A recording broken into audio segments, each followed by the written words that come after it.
Olá, boa tarde. Boa tarde. Seja bem-vinda, bem-vindo ao Jornal da Tarde. Hoje é o Dia Mundial da Obesidade, uma doença que causa cada vez mais preocupação no mundo todo. Segundo a Organização Mundial de Saúde, até 2025, o mundo terá mais de 700 milhões de obesos. Dados do IBGE mostram que o Brasil tem mais de 41 milhões de obesos. A nutróloga Andréa Pereira, presidente do Instituto Obesidade Brasil, fala dos riscos e da importância do tratamento da obesidade como doença crônica. Quando as pessoas não têm essa noção de que é uma doença crônica, elas demoram para procurar o tratamento, elas sofrem muito preconceito, elas acham que perder peso depende só delas. E uma coisa que é super importante é entender o que é obesidade. Obesidade é você ter o IMC, que é o índice de massa corpórea, acima de 30.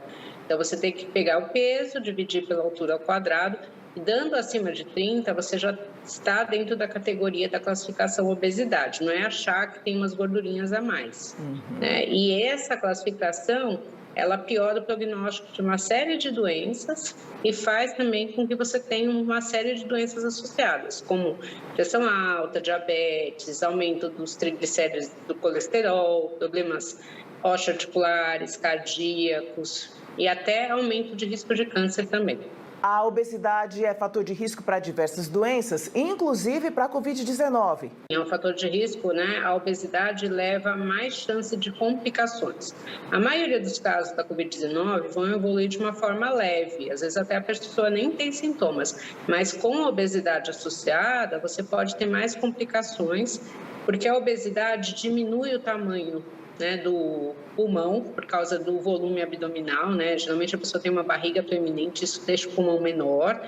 Você fica mais suscetível a infecções também, porque tem uma queda do sistema imunológico e também tem uma maior reação inflamatória, porque a própria obesidade causa inflamação. Então, tudo isso junto aumenta, a chance de complicações para a pandemia, infelizmente.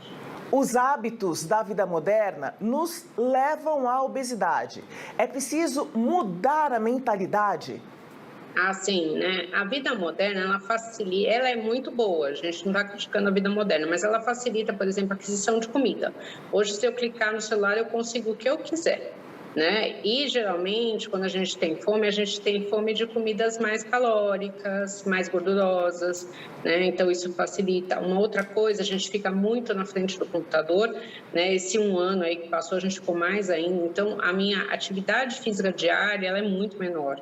Então, a gente está cada vez mais sedentário, Isso já acontecia antes, porque a gente tem controle remoto para tudo, A gente senta no sofá, tem tudo ao nosso lado, a gente não precisa levantar para nada.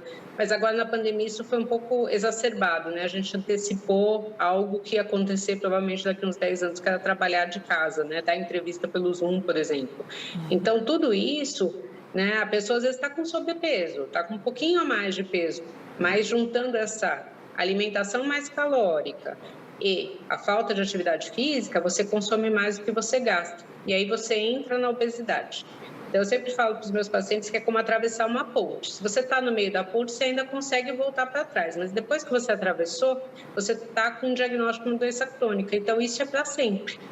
E aí a pessoa, essa tendência a ganhar peso, ela não cura. Então, a gente vai estar sempre tendo que correr atrás disso. E qual é a situação do Brasil em relação aos dados da obesidade? O Brasil está em algumas classificações como o sexto do mundo, em obesidade. Alguns estatísticos falam que em 10 anos a gente vai se tornar o primeiro do mundo se continuar crescendo dessa forma.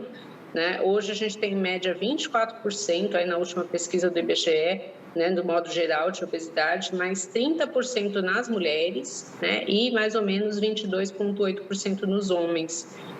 Os homens passaram de 2003 para cá de 9% para 22%, teve um aumento expressivo, e as mulheres de 14% para 30%.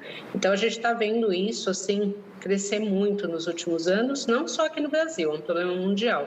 Mas a gente precisa começar a pensar em medidas de prevenção e até como fornecer tratamento para todas essas pessoas. Hoje nós temos mais ou menos 41 milhões de obesos no país, Isso é muita coisa. E o primeiro passo em relação ao tratamento seria a busca de um endocrinologista? Qual seria a primeira orientação? Então, assim, a primeira orientação realmente é buscar um centro de tratamento de obesidade, né? Nesses centros, a gente tem clínicos gerais que tratam a obesidade, a gente tem endocrinologistas, tem médicos nutrólogos, então depende, é o especialista em obesidade. Além disso, a gente tem nutricionistas, psicólogos, educadores físicos, porque a obesidade é uma doença de muitas causas. Então, eu tenho que ter uma equipe multidisciplinar, né? Multiprofissionais para tratar essa doença. Então, o ideal é realmente procurar esses centros. Pelo SUS, você depende do encaminhamento de algum clínico geral, né? Quando você vai em alguma UBS, é solicitar esse encaminhamento. E aí você é encaminhado. É o melhor porque você vai ter um tratamento especializado. Muito obrigada, Andréa, pela entrevista. Parabéns pelo trabalho e até a próxima. Eu que agradeço, tá? É super importante a gente falar de obesidade. Eu agradeço muito o espaço aí que vocês deram. A gente fica por aqui. Ótima tarde para você. Boa tarde, a gente se encontra amanhã meio-dia. Até lá. Tchau.